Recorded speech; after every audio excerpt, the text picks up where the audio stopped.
দুয়ারে চটি প্রকল্প কি চালু হলো? মনে হয় এটা অত্যন্ত লজ্জাজনক অ্যাজ এ সোসাইটি, মানে শুধু কলকাতা পুলিশের জন্য নয়, অ্যাজ এ সোসাইটি এটা লজ্জাজনক যে যেই ডাক্তারের আজকে রুগীদের সেবা করার কথা, হাতে স্ক্যালপেল নিয়ে বা গলায় স্থেথ নিয়ে তারা আজকে এই পথে নেমে এই লড়াই লড়ে যাচ্ছে, যেই লড়াই শুধু আমাদের লড়াই কিন্তু নয়, এটা সমাজের লড়াই। আর সেখানে আমাদের সমাজের স্বাদ আছে, কিন্তু যাদের স্বাদ থাকা দরকার তারা আমাদের স্বাদ দিচ্ছেন না। এটা সত্যি মানে লজ্জাজনক একটা ঘটনা।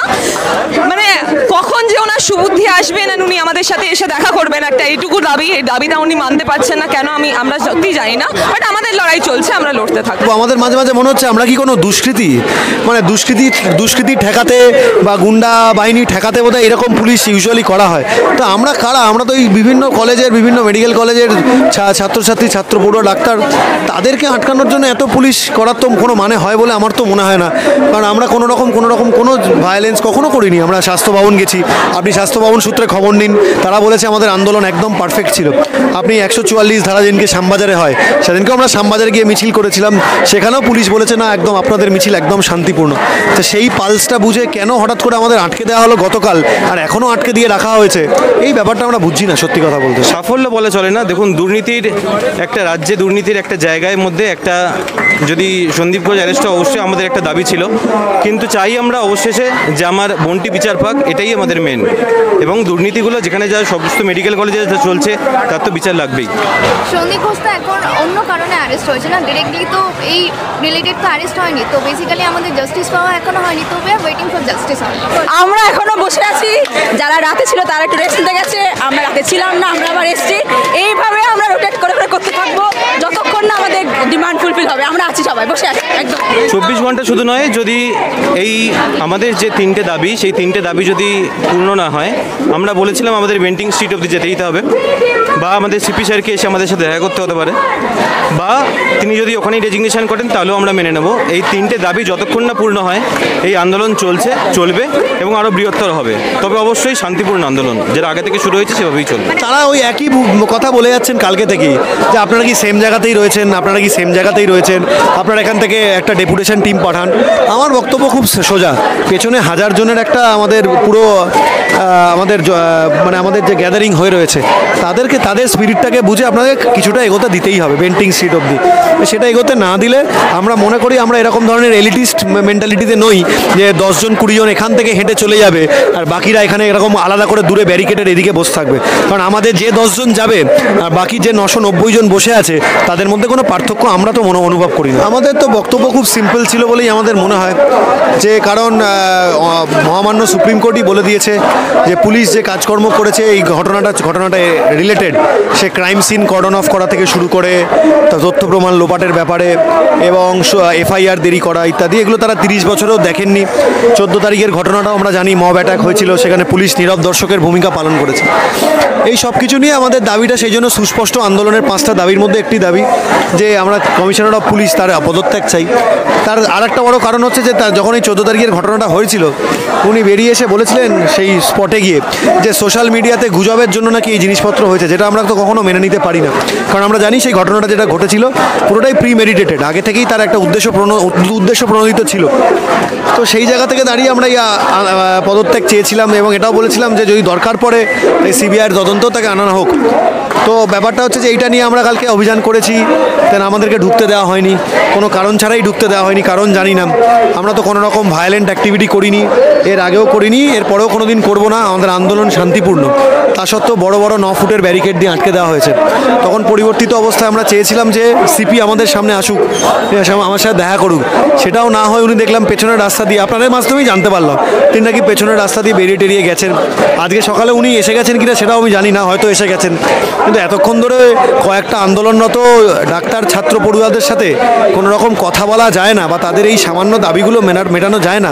কেন মেটানো যায় না এটার কারণটা আমরা বুঝে উঠতে পারছি। আন্দোলন তো এমনিও চলছে এবং আন্দোলন কাল আমাদের বাকি দাবিকে নিয়ে আন্দোলন চলবে। আর আপনি যদি বলেন এখানকার অবস্থান বিক্ষোভ বা অবস্থান যে আমরা করে রেখেছি সেটা অবশ্যই চলবে, কারণ আমার তো খুব সিম্পল বক্তব্য, হয় উনি আসুন নয় আমাদেরকে বেন্টিং স্ট্রিট অব্দি যেতে দিন। তাহলে এই দুটো ব্যাপার হয়ে গেলে আমরা ডেপুটেশন জমা দিলে আমরা চলে যাবো। এটা তো এরকম একদম বলিনি যে আমরা অনন্তকাল ধরে এখানে বসে থাকবো। আমাদের অবস্থান মঞ্চ রয়েছে, আমাদের প্রত্যেকটা মেডিকেল কলেজে আরজি করে রয়েছে, সব জায়গায় সেখানে গিয়ে আমরা আন্দোলন করবো, অসুবিধা কিছু নেই।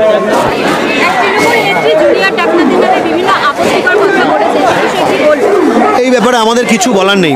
যে আমাদের সম্বন্ধে যা যা কথাবার্তা বলেছে, বিভিন্ন জায়গা থেকে অনেক কিছু বলেছে, আমরা সেগুলো শুনি, আমরা সেগুলোকে কখনো গ্রাহ্য করি না। আমি খালি এটাই মনে করি ঘটনাটা এমন একটা জায়গা, এই জায়গায় কারুর সাথে বিরোধ থাকার কথা নয়। সে যে পলিটিক্যাল পার্টি হোক, যে নেতা নেত্রী হোক, যে অর্গানাইজেশনই হোক, তাদের কারুর সাথে কোনো বিরোধ থাকার কথা নয়। আমাদের বরাবরই একটা বক্তব্য ছিল, সেটা হচ্ছে প্রাইমারি মোটিভ হচ্ছে জাস্টিস। জাস্টিসটাই সব কিছু। আপনারা স্লোগান শুনবেন আমাদের উই ওয়ান্ট জাস্টিস আর জাস্টিস ফর আরজি কর, এছাড়া খুব বেশি স্লোগান কিছু ওঠে না আমাদের। তো সেই জায়গাটাতে তো আমরা সবাই এক। তাহলে এত কেন আমরা দেখতে পাচ্ছি রাজনৈতিক কাদা ছোড়াছুড়ি শুরু হয়ে গেছে। হ্যাঁ, এ বনাম ও বনাম সে, এই আপনি মিডিয়াতে দেখতে পাবেন। এগুলো তো দরকার নেই। আমরা একসাথে মিলে কাজ করি, একসাথে মিলে করে জাস্টিসের পেছনে যাই। যত তাড়াতাড়ি আমাদের অভয়া জাস্টিস পায় সেটাই তো আমরা তাকিয়ে থাকা উচিত। না, আমি একটুখানি আপনাকে একটুখানি কারেক্ট করব। আমাদের দাবি কিন্তু ছিল না যে সন্দীপ ঘোষ অ্যারেস্ট। আমাদের দাবি ছিল সেটা হচ্ছে স্বাস্থ্য ভবনের তরফ থেকে তাকে কিন্তু অপসারণ করতে হবে যতক্ষণ না তাকে ইনোসেন্ট প্রুভ করা যাচ্ছে। এটার মানেটা কি, ধরুন যে আর্থিক কেলেঙ্কারিতে তাকে ধরা হয়েছে বা গ্রেফতার করা হয়েছে, এটা তো আজকের নয়, একদিনের নয়, 10 দিন 15 দিনের নয়, লাস্ট 3-4 বছর ধরে চলছে। এটা কি স্বাস্থ্য ভবন সত্যি জানতো না? এটা কখনো হতে পারে? স্বাস্থ্য ভবন, এটা আমাদের বিশ্বাস স্বাস্থ্য ভবনটা জানতো এবং এটাকে প্রোটেক্ট করা হয়েছে, 1 নম্বর। 2 নম্বর, যেটা আমাদের ভীষণভাবে মনে হয় যে এটা ভাবা যায় না যে একটা সেকেন্ড ইয়ার পিজিটি তাকে অন ডিউটি অবস্থায় মানে রেপ হতে হয়েছে এবং মার্ডার হতে হয়েছে। এটা হওয়ার পর তারপরে পুলিশ ইনভেস্টিগেশন হয়েছে, তারপরে 20 দিন সিবিআই ইনভেস্টিগেশন হয়েছে, তবে গিয়ে এই আর্থিক তছরুপিগুলো বেরোচ্ছে। তো এটা তো ভাবা যায় না এই জিনিসটা। তো কাজে এত বছর ধরে তো অনেক দেরিতে হলো। তো জবে থেকে 2020-21 থেকে জবে থেকে শুনছি, আমি জানি না, এটা তো আমরা মিডিয়ার মাধ্যমেই শুনেছি, এখন সব খবর বেরোচ্ছে। এটা জবের থেকে চলছে, তবে তারপর থেকে কেন কোনো অ্যাকশন নেওয়া হয়নি? কেন একটা ঘটনা ঘটতে হলো এরকম, যার পরে এসব আর্থিক মামলা টামলা, আর্থিক দুর্নীতি এসব বেরোনো শুরু হলো? এটা বুঝতে পারছি না। কোনো ব্যাপার না, 24 ঘন্টা, 48 ঘন্টা, 96 ঘন্টা আমাদের ডিউটির জন্য কোনো ব্যাপার না। এটা আমরা হসপিটালে এমনিই করে থাকি। আর এটা তো বৃহত্তর ক্ষেত্র, এখানে যদি দিনের পর দিন থাকতে আমরা থেকে যাব। এটা আমার শুধু নয়, এটা আমার আপনার গোটা সমাজের কাছে আমার প্রশ্ন। একটা সমাজের প্রতিনিধি হিসাবে তিনি কি বক্তব্য রাখতে পারেন? তাহলে আমরা কি সমাজে বাস করি? এই সমাজেই তো আমরা বাস করি না। এটা আমাদের নিরাপত্তা নিয়ে আমাদের ভয় উঠে যাচ্ছে। এবার প্রত্যেকটা মেয়ে যে কর্মক্ষেত্রে রাত্রি ডিউটিতে যাচ্ছে, বা ছেলেরাও, ছেলে মেয়ে নির্বিশেষে কেউই তো সেফটি সিকিউর নয়। যেখানে সমাজের প্রতিনিধি এরকম কথা বলছে, তখন আমরা সুরক্ষিত কোথায়? কোনো পার্টি বা কিছু নিয়ে আমরা কথা বলবো না, তার কারণ একদল নবান্নকে চাইছে, নবান্ন একদলকে চাইছে, আর আমরা বিচার চাইছি। তাই আমাদের কাউকে নিয়ে কিছু বলার নেই। তবে একটা কথাই বলবো, যে বা যারা বলছেন তারা একবার বাকি সমাজটা, বাকি মানুষের কথা ভেবে বলবো। বললো বলে এটাকে আমরা মানছি না। এটা অত্যন্ত ক্ষুদ্র একটা জিত, আমি বলতে পারবো না, জাস্ট একটা আশার আলো যে হয়তো আমরা জাস্টিসের ঠিক পথে এগিয়েছি, এটাই বা। কিন্তু আমাদের লড়াই অনেক বড়, এটা অত্যন্ত ক্ষুদ্র সেই জায়গায়। আমাদের লড়াই মানে আসল দুষ্কৃতীরা এখনো সামনেই আসেনি, তাদেরকে সামনে আনতে হবে, তাদেরকে আজকে গ্রেফতার করে তাদের একটা দৃষ্টান্তমূলক শাস্তি দিতে হবে। এই যে দুষ্ট চক্র চলছে সবকিছু ভেঙে গুড়িয়ে দিতে হবে, এগুলো আমাদের দাবি। আজকে সেই দাবিগুলো আগে ফুলফিল হোক, প্লাস আমাদের কমিশনার পুলিশের রেজিগনেশন আমাদের দাবি, সেই দাবিটাও আমাদের ফুলফিল হতে হবে। এটাতে আমরা জিত মনে করি না, তবে হ্যাঁ নিশ্চয়ই একটা আশার আলো আমরা পেয়েছি, এইটুকু।